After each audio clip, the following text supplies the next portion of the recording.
Oye, país, buenas noches, oye, país, yo soy Rudy González. Qué bueno que me acompañan en esta hora, como cada noche, aquí por Color Visión. Nos acercamos cada vez más a las fiestas de fin de año y, lógicamente, las calles siguen siendo un pandemonio, las plazas públicas, los centros comerciales llenos de gente.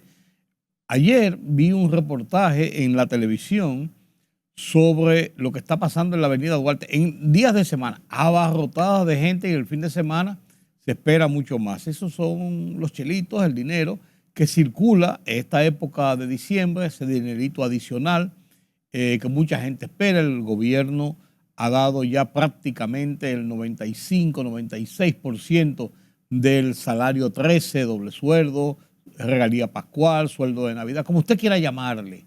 Esos chelitos, los bonos están circulando, los bonos de asistencia a las clases más pobres, y sigue lloviznando por aquí, lloviznando por allí. O sea, hay de todo.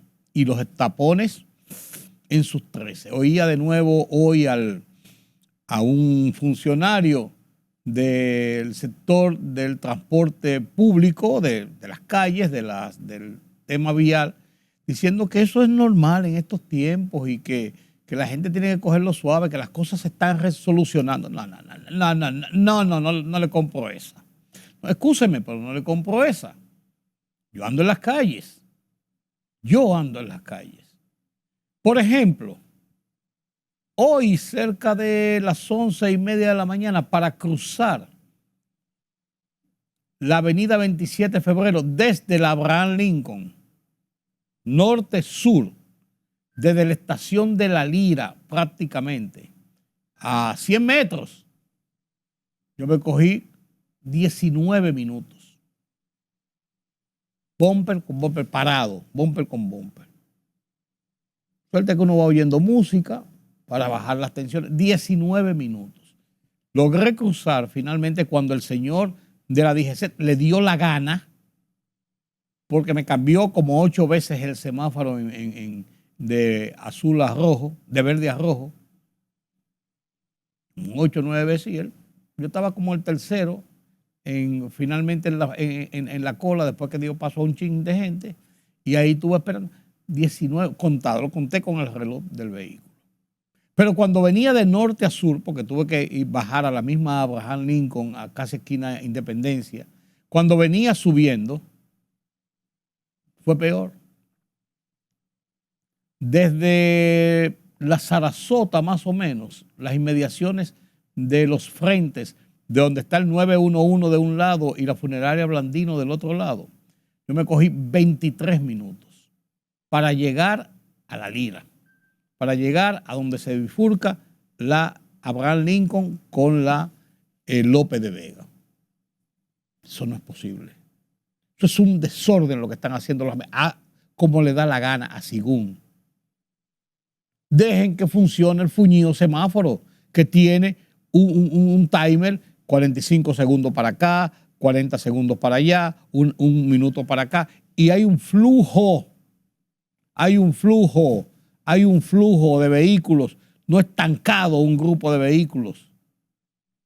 Esos son los que propician los entaponamientos, porque cuando provocan un entaponamiento de 20 minutos a lo largo de una sola vía, todas las vías conexas también van colapsando, y así llega el colapso atrás y colapsa todo. Pues eso es como de muchachos, como entender eso. Pero los genios, y yo lo oigo hablando en la radio y en la televisión, digo, señores, pero qué abusadores son. Consumo de combustible. A veces uno piensa que lo que quieren es que consuman combustible, porque uno tiene que pagar muchísimo dinero por cada galón de combustible. Se habla de que uno paga 70, 80, 90 pesos por cada galón de combustible en impuestos. Uno piensa que es eso. Uno piensa que la idea es desesperar a la gente para que vaya y se refugie en su casa como si estuviéramos en tiempo de pandemia. Uno piensa que ellos, como tienen que estar ahí de todas maneras, de 8 de la mañana a 5, porque también tienen horario de oficina.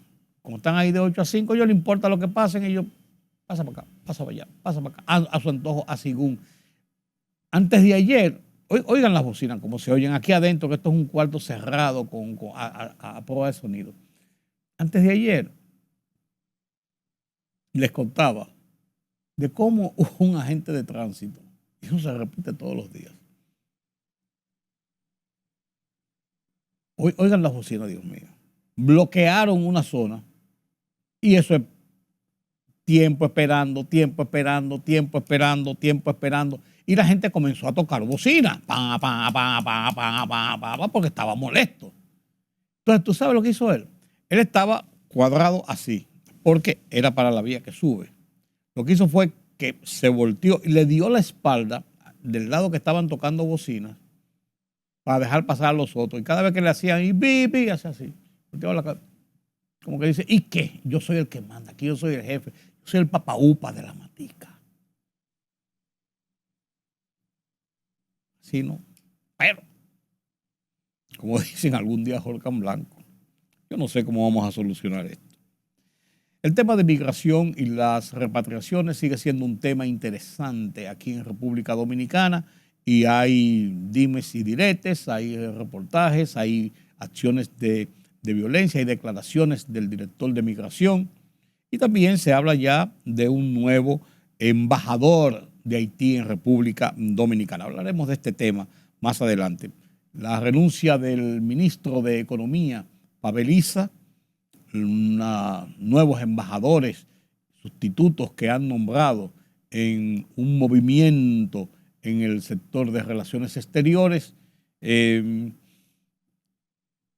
asesinato de este ejecutivo de una de las principales firmas de seguros médicos de los Estados Unidos ha causado en la ciudad de Nueva York y en gran parte de Estados Unidos un revuelo. Le voy a explicar por qué más adelante.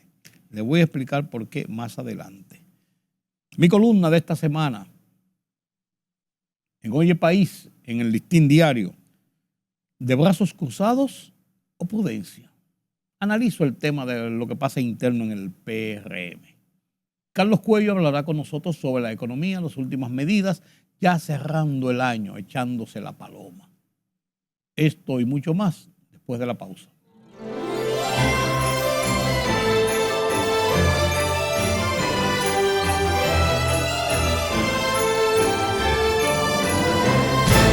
La libertad solo reside en los estados en los que el pueblo tiene el poder absoluto. Por el respeto a los valores democráticos y la dignidad del pueblo dominicano, El Rumbo de la Tarde, plural, objetivo, comprometido siempre con la verdad. Con Georgie Rodríguez, Rudy González y Ramón Colombo.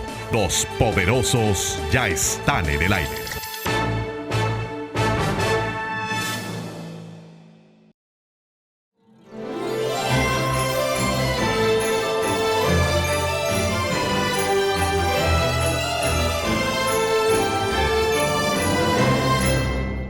De las repatriaciones que hace República Dominicana de haitianos indocumentados en República Dominicana sigue siendo motivos y caldo de cultivo de personas que dentro y fuera del país hacen críticas agudas al derecho del ejercicio soberano de el manejo de la migración en República Dominicana. Un derecho que le asiste al país, un derecho soberano, porque la República Dominicana ha entendido, y yo creo que claramente, y estoy completamente de acuerdo con ello, que en la medida en que hay este gran flujo de inmigrantes que va engrosando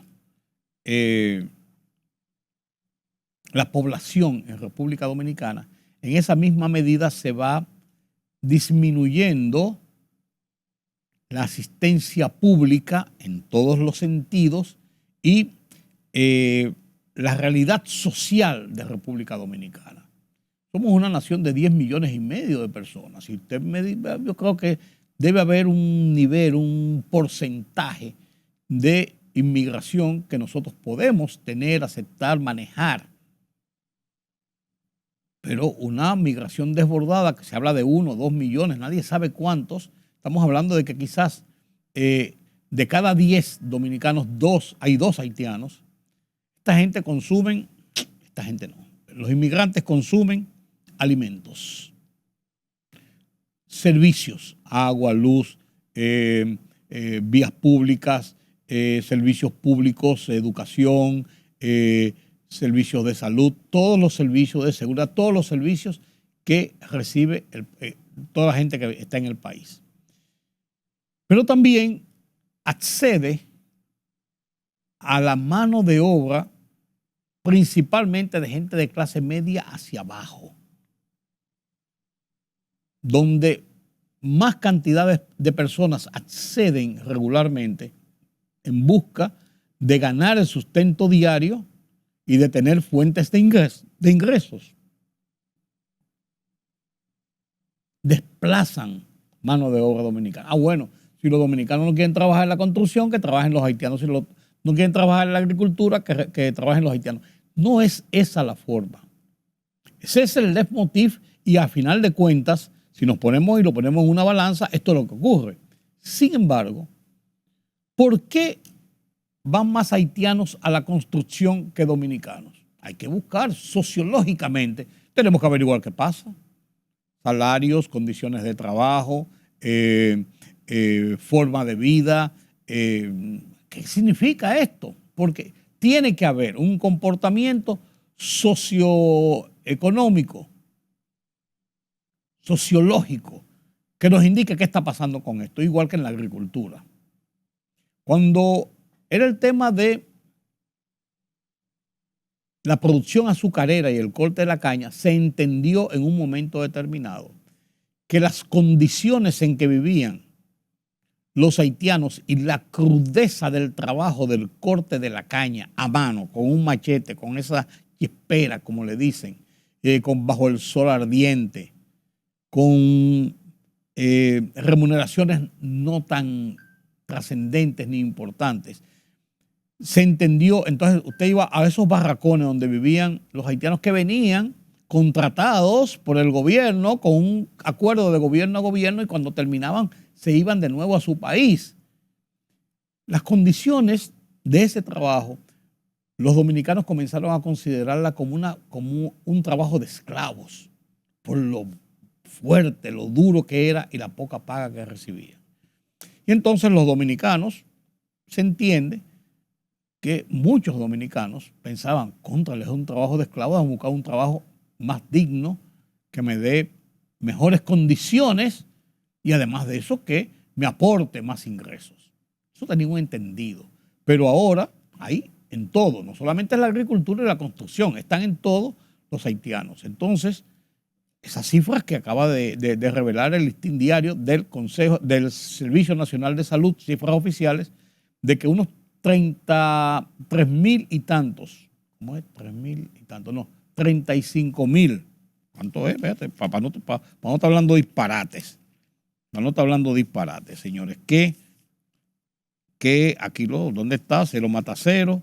¿Dónde está el tema este? ¿De cuántos son los trabajadores haitianos las mujeres haitianas que alumbraron que han alumbrado a lo largo de este año? Cero mata cero. Déjame ver, lo tenía por aquí, ahora no lo encuentro. Es el 35% de los partos registrados en República Dominicana entre el mes, ahora aquí está, 35,310 mujeres haitianas han alumbrado en República Dominicana en los primeros 9 meses de este año. O sea, un 35,7% de los partos que se han registrado en los hospitales públicos. Es una demostración de la trascendencia que tiene la presencia de estos extranjeros en República Dominicana.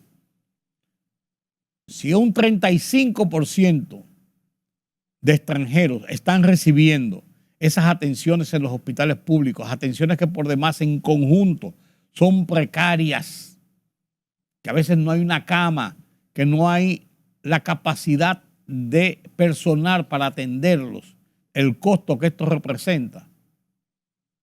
Entonces estamos hablando realmente, señores, de temas importantes y trascendentes.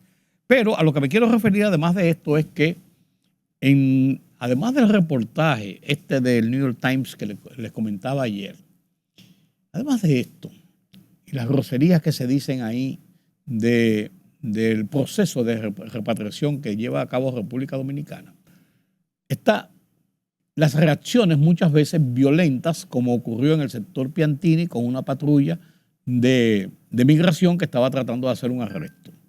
A esto reaccionó el director de migración, el amigo Lee Ballester, indicando que se va a responder también por la fuerza cuando hayan acciones de enfrentamiento, de violencia contra los agentes que están cumpliendo con su trabajo migratorio. Eso es lo correcto. Sin embargo, esto puede tener un doble pespunte. Primero, yo creo que el Ballester está haciendo lo correcto diciéndole a su tropa, a su gente, a la gente de migración, dándole un espaldarazo. Señor, ustedes tienen que responder. No, ustedes no están solos en la calle. Su deber es responder ante la agresión. Primero. Pero también, segundo, hacer públicas estas declaraciones podría interpretarse como que vamos a un campo de batalla y usted va preparado porque el que me pique un ojo le doy un pecozón. No estoy exagerando. Pero estoy poniendo lo que puede llevar al ánimo en las calles. Entonces hay cosas, y yo insisto, en que se hacen y no se dicen. La autoridad tiene que responder a la virulencia de la fuerza en su contra, de la acción violenta, pero usted decir que esta es la técnica, que esta es la forma, que esta es la reacción, podría generar, más con las expectativas que hay en el entorno de los procesos de repatriación, podría generar una visión diferente y una forma de decir, míralo ahí, eso es lo que están haciendo, la represión, la brutalidad, la xenofobia, la persecución contra los haitianos. Entonces, yo creo que debemos ser un poco más prudentes en estas declaraciones porque podían envalentonar a los agentes al tiempo de que le están diciendo ustedes no están solos, ustedes tienen la autoridad para responder. O sea, es la forma de manejar estos temas. Son delicados y el amigo Lee Ballester, amigo mío personal de muchos años, de toda la vida, que le tengo mucho respeto, cariño, admiración, creo que aquí la prudencia debe ser más táctica y él sabe de esto, porque es un hombre prudente.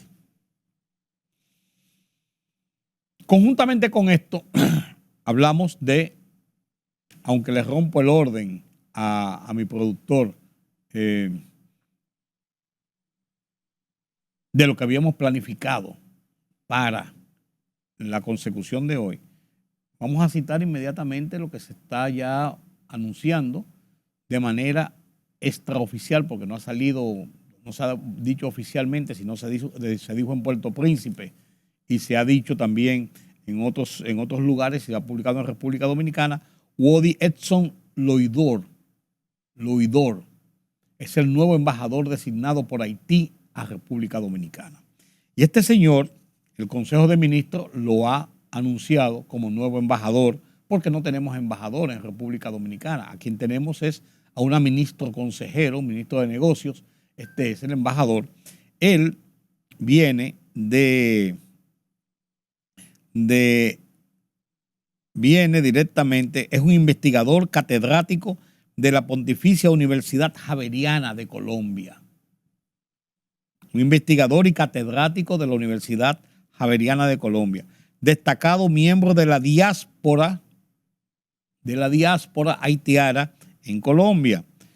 Como el nuevo embajador de República Dominicana, es un experto en el tema migratorio. Tiene mucho que aportar en esta sensible área, dijo una información que publicó Radio Metropol en la fecha.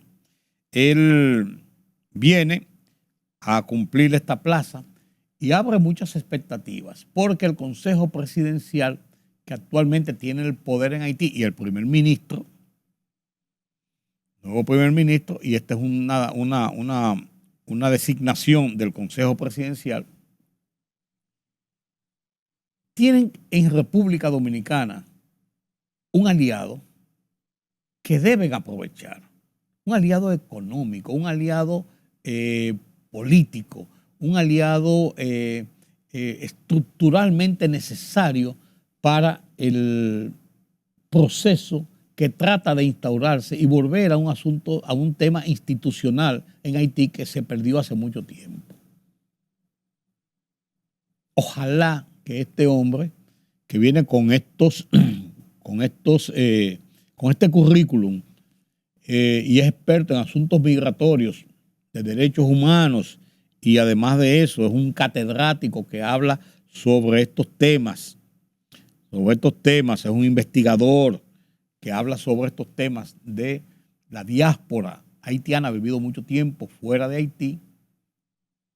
Ojalá que sea un eslabón importante para manejar diplomáticamente, manejar dentro del marco de realidades, manejar con un interlocutor válido las relaciones entre República Dominicana y Haití, de lo que hemos adolecido en los últimos tiempos. No tenemos interlocutor.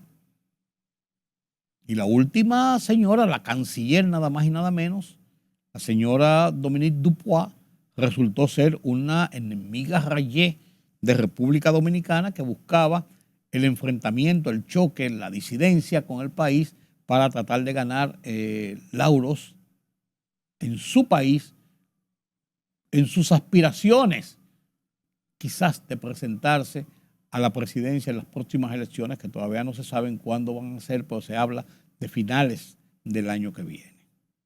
Pues ya dentro de poco se anunciará oficialmente, tendremos embajador de Haití y vamos a ver cómo se mantiene este estado de las relaciones entre República Dominicana y Haití. Otro tema que quiero conversar con ustedes en este día es el relativo a la renuncia del ministro de Economía y Desarrollo, Pavel Issa Contreras. Pavel Issa Contreras entró al gobierno de Luis Abinader como viceministro de esa cartera. A la salida de Miguel García Hatton y ser enviado como ministro de Medio Ambiente, García Hatton, Pavel Issa fue ascendido a la posición de ministro. Y no cabe duda que es un estudioso de la economía, un hombre se le reputa como excelente trabajador a tiempo completo, no es un hombre estridente, sí es un hombre correcto y que es honesto en sus declaraciones, en sus posiciones. ¿Por qué renunció Pavel Issa?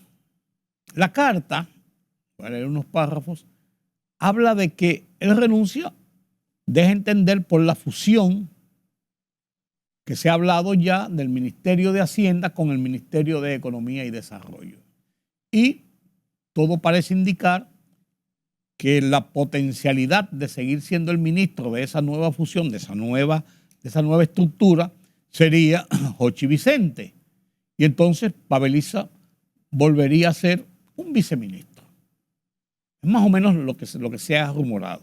Y él, contrario, yo fui viceministro, asumo el ministerio, he hecho el trabajo y vuelvo otra vez a un segundo plano, como que no se ve elegante éticamente. Pero hay muchas otras versiones. Y otras versiones que hablan es de las disparidades que hay o que ha habido en el equipo económico del Poder Ejecutivo, en el equipo económico del gobierno, que no es un equipo económico que se ha acoplado, que ha trabajado como equipo. Gobernador del Banco Central, ministro de Hacienda, director de la DGI, de Impuestos Internos, ministro de Industria y Comercio, director general de Aduanas, director de Presupuesto, Contralor General de la República. Hay 6, 7, 8, Tesorero Nacional, funcionarios que componen la estructura de lo que debe ser un equipo económico. Pero parece que el equipo económico no ha funcionado como tal, no ha podido funcionar como tal. Se habla incluso, a voz populi, nunca se ha desmentido, que cuando se estaba en la discusión interna del tema de el proyecto de reforma fiscal, todo se manejó en el estricto control y exclusivo del Ministerio de Hacienda.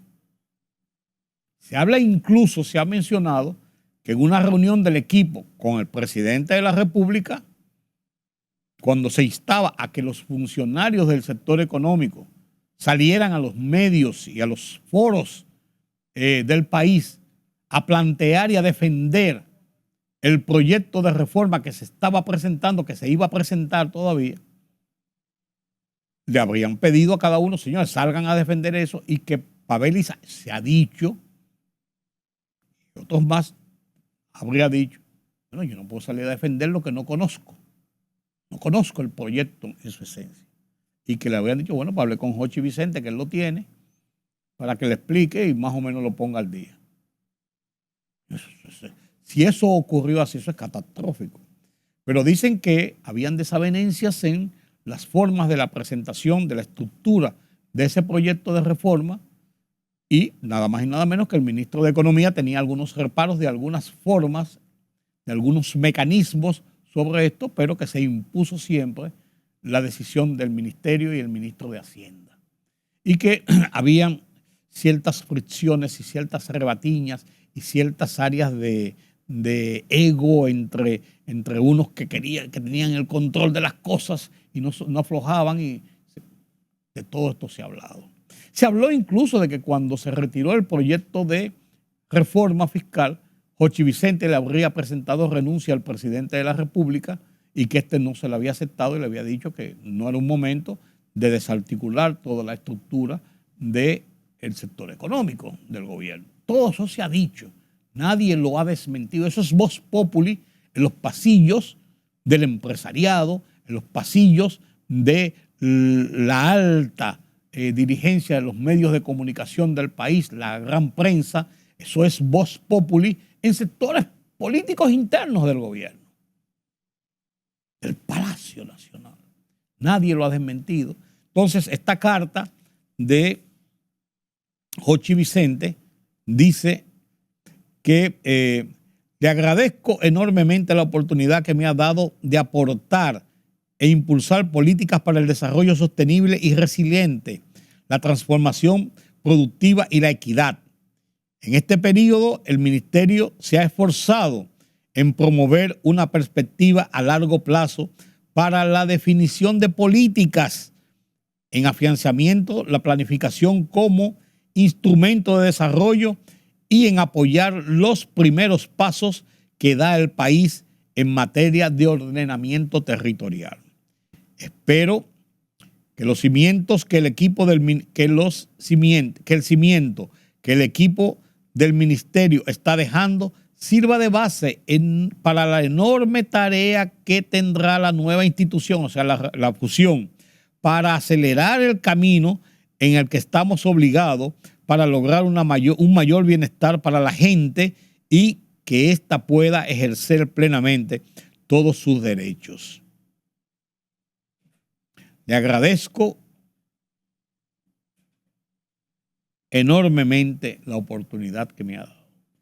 Y así la carta de Pavel Isa dice que va a iniciar otras rutas profesionales, lo que parece indicar o está indicando que no va a permanecer en el ministerio o en la nueva estructura que se está creando. Y es una carta muy bien hecha, muy bien dirigida, muy profesional y deja entre líneas. Deja entre líneas. Sale Pavel Isa y entra entonces el reinado de Jochi Vicente con mucho más fuerza, salvo que hayan otras cosas en este entorno. Y hablando de cartas, hoy se produjo el decreto 691-24 del presidente de la República, donde nombra una serie de nuevos embajadores en varios puntos. Sobresalen entre estas designaciones el de la señora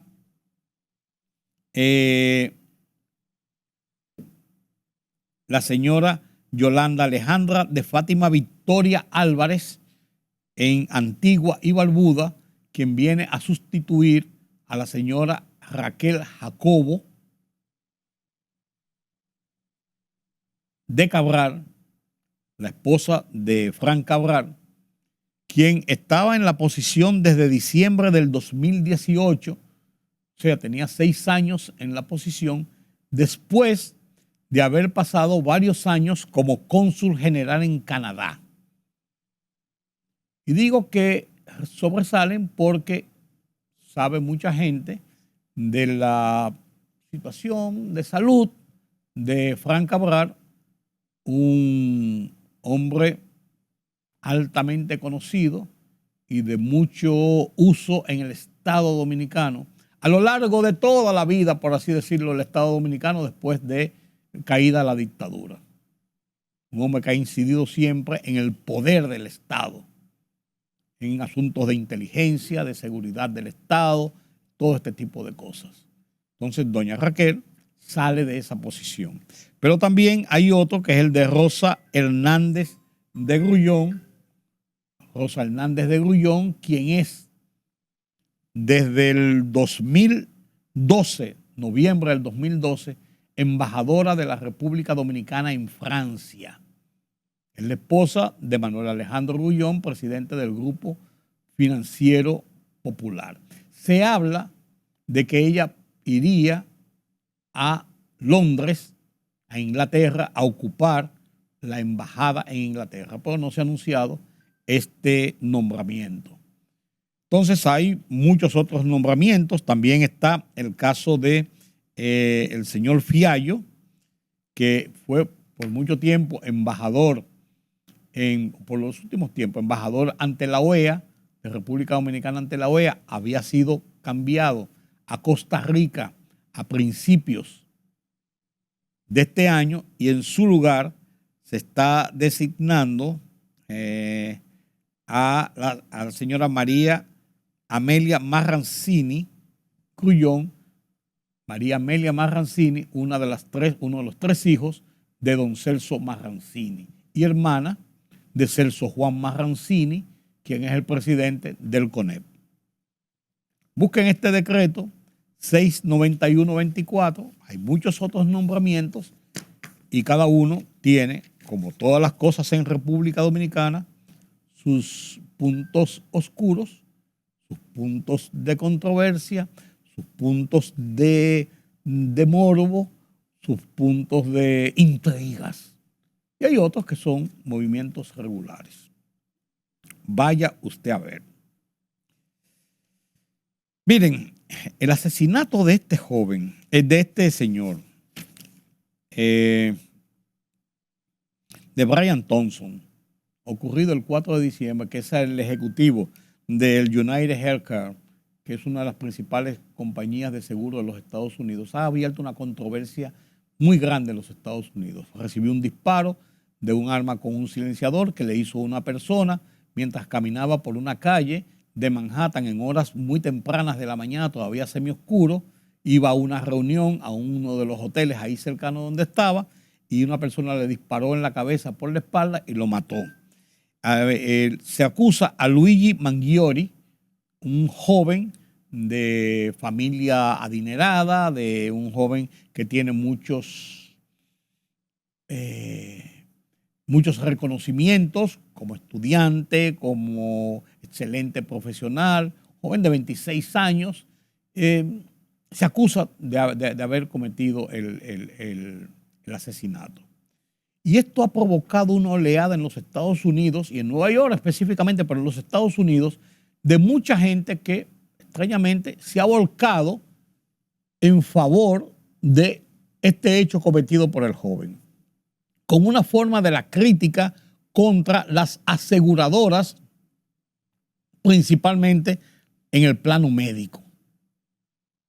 Y hasta han enviado donaciones a este joven para que pueda sufragar los gastos legales y como una forma de demostración de adhesión a lo que cometió.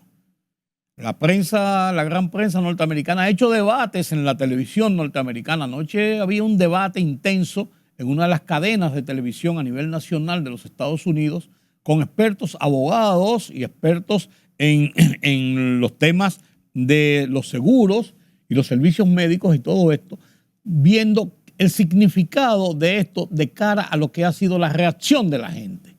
Sí, es un tema interesante, un tema importante que se está debatiendo en los Estados Unidos en este momento. Denle seguimiento porque este es un tema sumamente importante, sumamente trascendente, porque esto ocurre en los Estados Unidos, pero hay que verse en esos espejos. En mi columna de esta semana, en el Listín Diario, Oye País, planteo mi hipótesis de brazos cruzados o prudencia. ¿Qué pasa a lo interno del PRM y las candidaturas o aspiraciones para la candidatura presidencial para las elecciones del 2028? Comparto con ustedes mi columna de esta semana en el Listín Diario, Oye País. El anuncio reiterado del presidente Abinader, ratificado en la reforma a la Constitución, de que su mandato concluye en el 2028, motorizó las aspiraciones legítimas de dirigentes del partido gobernante por la candidatura para las próximas elecciones presidenciales. En una carta del 30 de septiembre, Guido Gómez Mazara dijo a José Ignacio Paliza, presidente del PRM, que me preocupan las aspiraciones a destiempo, porque terminan fragmentando la unidad alrededor de la gestión gubernamental y corroen la noción de autoridad presidencial. Ahora, lo que importa es el conjunto. Para más, el presidente Abinader, con buenas notas en su ejercicio de casi 5 años, previendo lo que se desataría, reunió en mayo y en septiembre a los presidenciables visibles del PRM en procura de un compromiso de contener una campaña interna y sus efectos en la operatividad de la administración pública. La oposición, sin embargo, dado el anuncio de que Abinader no estará en la papeleta electoral del 2028, agita ya banderas proselitistas. El fernandismo en el entorno de padre e hijo desde la Fuerza del Pueblo y el PLDismo con Francisco Javier a cabeza visible. El oficialismo, que exhibe varios nombres y ofertas, algunos puros cosméticos mediáticos, otros sonoros herencias PRDistas, pocas fruto de trabajo en las bases. ¿Se quedarán de brazos cruzados?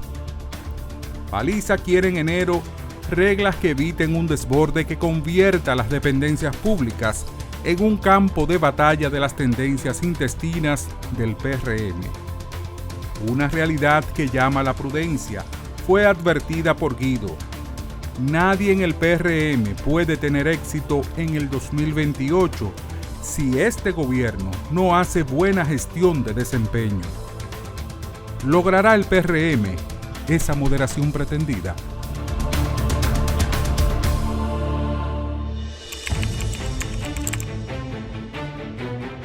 Periodismo de investigación, columnas, opinión, análisis, reportajes de fondo. Hora por hora, una completa plataforma multimedia. Periodismo con valor. Noticias horaporhora.com.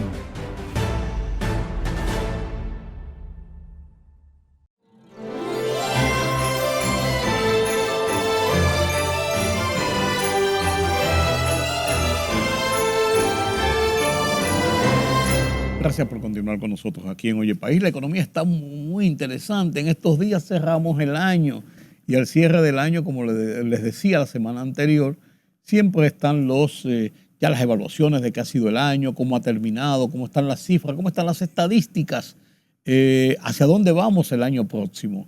Buenas noches, don Carlos. Buenas noches, don Rudy. La verdad es que me estoy enterando ahora de la renuncia de Pavel. Es un técnico altamente calificado y hasta nuestro alcance estaba haciendo una buena labor en el Ministerio de Economía, al igual que su antecesor, que también es un joven muy preparado. No, Miki Seara. Juan Ariel. No, pues estaba bueno, Miki Seara, Seara, sí, pero que tuvo los dos primeros de la años, anterior sí. administración, Juan Ariel también. Juan Ariel Jiménez, ¿no? Claro. Pavel es como repito, es un profesional muy consagrado, con posiciones muy objetivas, ¿no? Posiciones económicas muy objetivas. Y la verdad es que el país pierde un gran técnico. El gobierno pierde un funcionario, el país pierde un técnico conocedor de los asuntos económicos, de su posición. Y vamos a desearle el mejor de los éxitos, que sabemos que lo va a tener. A Pavel, que ya antes había trabajado para el PNUD, y también como académico, porque él estuvo en INTEC también, en la dirección de la Escuela de Economía, y sabemos que va a tener mucho espacio. Viene con una gran experiencia. Sí. Sí, claro que sí. Bueno, pues, ¿tenemos presupuesto? Sí. Habemos papa. Sí, ya el Congreso, bueno, ya eso se sabía, la semana pasada lo había aprobado ya la Cámara de Diputados, y ahora lo ratifica el Senado. Sí, y será promulgado. No, por supuesto, claro. Se aprobó dentro del plazo que contempla la ley, antes de comenzar el año 2025. Claro. Y con muy pocas modificaciones. Hubo cambios, pero fueron de reasignación de partidas que hizo el presidente con anterioridad a que fuera conocido en el Congreso. Y se aprobó en la Cámara de Senadores igual, tal cual fue recibido de la Cámara de Diputados. En este caso estamos hablando de 1.682 billones, o sea, miles de millones de pesos, ¿no? Tiene un déficit, como tú bien destacabas, de un 3%, o sea que los gastos son superiores a los ingresos. Proyectados. Claro.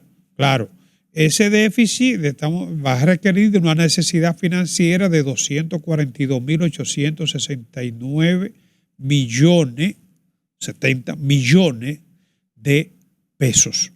Eso equivale aproximadamente a 4.000 millones de dólares. Eso es la necesidad financiera. O sea, recursos que habrá que buscar, porque no se logró impulsar la reforma fiscal que contemplaba obtener por lo menos la mitad. Sí, 121.000 millones. Exacto, la mitad de los 242.000 que estamos hablando, ¿no? Ya un déficit de 1.5% del Producto Interno Bruto es más manejable. Como quiera estamos acumulando deuda, porque cualquier déficit en que tú incurras, si no lo puedas financiar con ingresos o con recorte de gastos, va a implicar a acumulación de deuda, ¿no? Claro. Fíjate que llama la atención en esto, además del déficit del 3% del Producto Interno Bruto, llama la atención que la asignación para el gasto de capital es de apenas un 12%. El 88% es para gasto corriente. Sí, ¿no? Más o menos lo que se ha mantenido en los últimos años. 12, 13% para los gastos de capital. Sí, eso es lo que se le está asignando. Sí. Porque aquí hay otro dato todavía que es más deplorable, y es que en la asignación de este año, al momento, ya cerrando el año, el 24% de lo que se contempló no se le ha cumplido. Otorgado. Entonces, encima de que se está asignando poco, no se le entrega lo que se le asigna. O sea que el gasto de capital ha sido el gran relegado en lo que es el manejo de la política presupuestaria de esta administración. Los otros días veía que en un artículo que era el gobierno que menos había asignado el gasto de capital en los últimos 60 años. Y no es porque no se esté manejando recursos, se está manejando más recursos que nunca. Sí, pero la burocracia administrativa absorbe mucho. Exacto. Son 24 ministerios. Sí, absorbe mucho los gastos, la burocracia, las nóminas. Más de 800.000 empleados. Sí, es muy alto. Óyeme, cerca del 20% de lo que es la fuerza laboral tiene el gobierno. Entonces, así es difícil. Claro, como ya hemos dicho en otras ocasiones, lo más fácil cuando tú tienes un presupuesto muy apretado es recortar inversiones. Sí. No quiere decir que sea lo mejor. Sí. No, claro. Ojo, claro.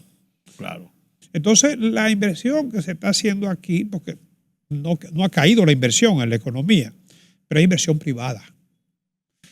La característica de la inversión privada es que se orienta a aquellas actividades donde hay alta rentabilidad financiera. Pero la economía, aún para sustentar la inversión privada, necesita de inversión en infraestructura, necesita de inversión social. Claro. Es fundamental. Claro. Eso no tiene discusión. Entonces, la iniciativa público-privada, no sé, yo noto como que hay muchos rezagos. Definitivamente. Se menciona muchos proyectos, pero no. Por ejemplo, hay un proyecto aquí que yo creo que es uno de los más trascendentales, que es la autovía del Ámbar, que te conecta a Santiago con Puerto Plata en media hora. Tenemos 4 años dándole vuelta y la autovía tú no sabes por dónde entra ni por dónde sale. No, se duerme, se echa a un lado, ¿no? Entonces, la realidad es que esto llama poderosamente la atención. Y lo peor del caso es que no podemos seguir en esa tendencia. Ni este país ni ninguno. Porque a la larga se van a ir acumulando déficits, se va a ir acumulando deuda, se van a financiar esos déficits. Si no hay la fuente de ingreso, se van a financiar con emisiones de dinero. Y ahí tenemos el caso de Argentina, que Milei ganó unas elecciones diciendo lo que iba a hacer y está haciendo eso, sí. Y está cosechando frutos. Sí. Lamentablemente, la clase más desposeída siempre termina siendo la más perjudicada. Oye, en una cirugía de corazón abierto, pero con el corazón afuera. Porque lo que está haciendo Milei no es cositas a cositas, sino es una revolución en la estructura económica de Argentina. Claro, porque que saldrá bien o no saldrá bien, veremos los resultados. Es que los sectores más vulnerables, como quiera, van a ser los más afectados. Claro. Porque aún para tú lograr la reinserción de esa gente en el mercado laboral, tú tienes que crear empresas para que esa gente pueda reinsertarse. Y eso no puede ser de la noche a la mañana, primero, y segundo, no es tan así. Lo que siempre hemos dicho, para combatir la pobreza, el método más eficiente es crear riqueza. Definitivamente. Ese es el tema. Pero, mientras tanto, la deuda sigue aumentando, Carlos. Sí, y va a seguir aumentando. Fíjate que las 3 partidas más importantes de este presupuesto son la deuda. O sea, 333.486 millones. Para pagar el servicio de la deuda. Educación tiene 309.832 millones. Y eso es el 4% del PBI que se está respetando. Claro. Los requerimientos de la deuda superan la asignación más grande que tiene el presupuesto. ¿Qué es el 4%? Para este año es el 24%, la cuarta parte de los ingresos corrientes. Se va para pagar servicio de la deuda. Sí. Entonces, ese es el resultado de no hacer una reforma fiscal. La gente que no le agrada que se hable de esto. Pero lo cierto es que, como tú decías ahorita, el caso de la medicina, hay tratamientos que aunque no sean del agrado, pero hay que hacerlo. Porque no hacerlo... O se muere el paciente. Exacto, no hacerlo al final se sabe cuál va a ser la solución. Sí. O la salida. Sí. Entonces, no es de extrañar que con este drama presupuestario, claro, la deuda se sigue incrementando. Sí. Y siendo, como tú dices, uno de los 2 factores más importantes del presupuesto, de los gastos del presupuesto, si tú la sigues incrementando, es una situación difícil, mala, porque esto no representa productividad, sino pagar. No, sobre todo... Si tú me dices lo invertí. Sobre todo por el tipo de endeudamiento. ¿Para qué estamos endeudándonos? Para pagar Para deuda. financiar gastos corrientes, sobre todo. ¿No? Porque si tú te endeudas, lo mismo pasa en una empresa, ¿no? Tú compraste una nueva rotativa, tú compraste nueva tecnología. Y eso te va a producir más riqueza. Claro, es diferente. Claro, se te va a mejorar la productividad, claro, te va a hacer más eficiente. Claro. Pero ese no es el caso nuestro. No. Es que estamos colocando emisiones de títulos de deuda en los mercados de valores para financiar un gasto corriente que cada vez absorbe más. Claro. Y que una de las partidas más relevantes ya de ese gasto corriente justamente es el pago de los intereses que esa deuda genera, que en la medida en que se vaya incrementando la deuda, van a ser mayores los intereses. Indudablemente, indudablemente. O sea, estamos en un círculo vicioso. Fíjate que hay unos gráficos que pondrá nuestro director ahí. La deuda pública consolidada, incluyendo la gubernamental, la del Banco Central, en estos momentos es de 75.011 millones de dólares, ¿no? La del sector público no financiero, que es la del gobierno central, 57.301. O sea, ambas lo que nos reflejan como coeficiente de la deuda PBI el 60.3%, la deuda consolidada, ¿no?